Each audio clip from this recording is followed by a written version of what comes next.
Hello again, ladies and gentlemen. I'm Joe Hendy, the Android Authority app guy, and after a long year, it's time to wrap up the best Android apps and games from 2020. We'll do apps first and then games second, with links for everything in the video description below. Let's start with Firefox. The application technically wasn't launched in 2020, but Mozilla basically rewrote and relaunched the browser with its Firefox Daylight update. The browser received many of the best security features from Firefox Focus, its privacy browser, along with an enhanced tracking protection feature for better security and privacy. The UI was revamped for a lighter, cleaner look. There is also a light and dark mode, picture-in-picture support, better extension support, and tons of under-the-hood changes. I've been using this as my main browser since Daylight dropped, and it's way better than before the update, and it even uses less battery than Chrome does, at least on my phone. Mozilla has a massive blog post outlining all of the changes if you want to learn more. Pokemon Home was one of the bigger app releases in 2020, even if it's an extension for the Pokemon games. Pokemon Home lets players upload their collections from various games, transfer them to other games, and perform some additional functions. You can even trade Pokemon with other players around the world, receive mystery gifts, and check out the National Pokédex.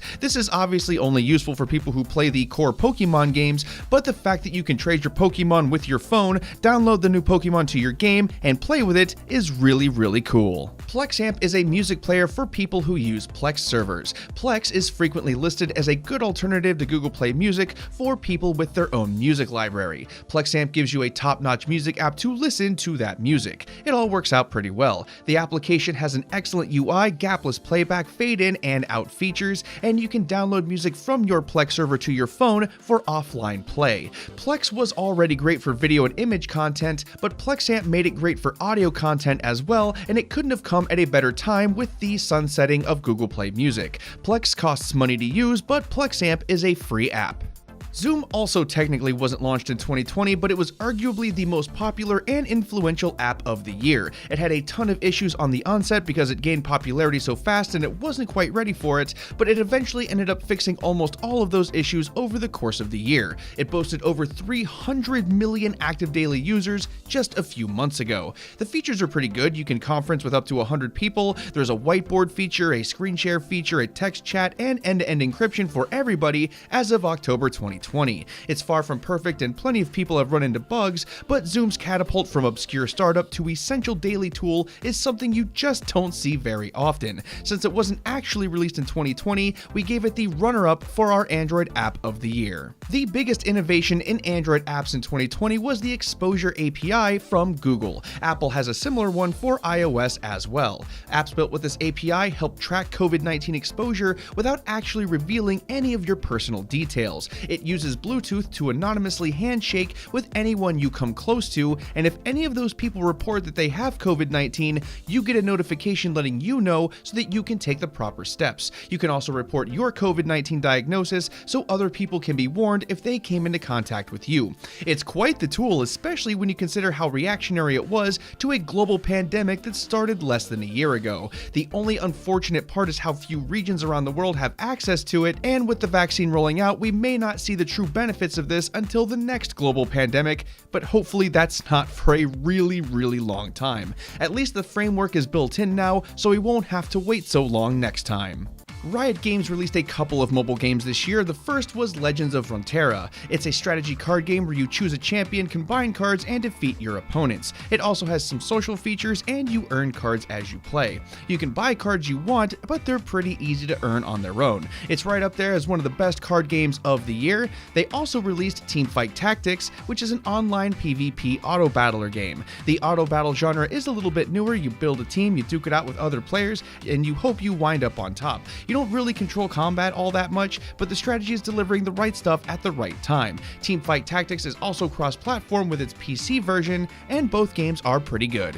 Dead Cells is a new Roguevania and one of the best that we've seen in a long time. It's basically a mix between a roguelike game and a Metroidvania. The roguelike portion of it includes mechanics like permanent death, while the Metroidvania mechanics include an interconnected world. It's a 2D platformer at heart, and players jump around, beat up bad guys, defeat bosses, and progress through the game. It also has controller support, no time limits, and tons of little nooks and crannies for you to explore. It's a few versions behind the PC version, so players who try both may have different experiences. The lack of in-app purchases and the truly great gameplay experience help make up for its slightly pricey $8.99 price tag. Levelhead is one of the best platformers in the history of mobile. The game has 90 levels, smooth gameplay, excellent mechanics, and one of the best trailers that we've seen in a long time. You can also build your own levels, download levels from other players, and share your levels with other players.